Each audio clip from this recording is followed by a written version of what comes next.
Dalam kasus pembunuhan ibu dan anak di Subang, kali ini fakta baru alasan Yoris meninggalkan Danu lewat pengacara Yosef dan Yoris, Rohman Hidayat. Namun sebelum lanjut, pastikan jari Anda sudah menekan tombol subscribe, dan aktifkan tombol notifikasinya ya. Jika sudah, mari kita lanjut. Sejak pihak Kepnol Olisian merilis sketsa wajah terduga pelaku kasus pembunuhan ibu dan anak Subang, teka-teki tentang siapa orang yang mirip dalam sketsa wajah pelaku itu terus berkembang. Nama Yosef, Yoris dan Danu selalu dikait-kaitkan dan dicurigai, meski kedua pengacara mereka selalu membantunya kalau kliennya tidak terlibat. Pengacara Yosef, Yoris, dan Yanti akhirnya bongkar alasan akhirnya Yoris cabut dari pengacaranya, yaitu Ahmad Taufan, dan bergabung bersama ayahnya Yosef di kasus pembunuhan ibu dan anak di Subang. Yoris merasa ada saksi yang selalu mengarang waktu memberikan keterangan di BAP saat diperiksa guna kepentingan pengungkapan kasus pembunuhan ibu dan anak di Subang. Jadi memang, yang sering berubah keterangan itu saksi Danu, ucap pengacara Yosef dan Yoris, Rohman Hidayat. Bahkan, pengacara Yoris dan Yosef tersebut mengungkap bahwa Danu malah seringkali mengarang cerita. Yoris buka suara bahwa saksi inilah yang pertama kali memunculkan nama Yosef dan istri mudanya, Mimin Mintarsih, yang akhirnya mereka menjadi tuduhan publik terkait kasus pembunuhan ibu dan anak di Subang ini.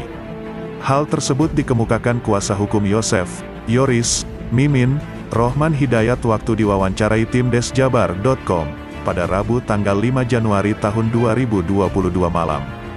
Dari keterangan-keterangan itu, Danu banyak memberikan keterangan yang tidak jelas, bahkan terkesan mengarang, ucap kuasa hukum Yoris dan Yosef, Rohman Hidayat. Hal ini pun dibahas oleh YouTube Ajas di Thailand dengan judul mengejutkan, Danu tegas sebut Yosef dan Mimin pelakunya dalam BAP, yang tayang tanggal 7 Januari tahun 2022, sore ini.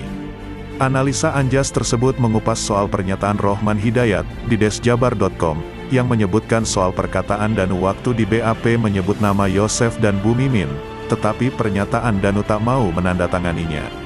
Atas tuduhan tersebut menurut Anjas, harus di-cross-check kebenarannya dari bab BAP sebelumnya, apa ada keterangan Danu tentang hal ini.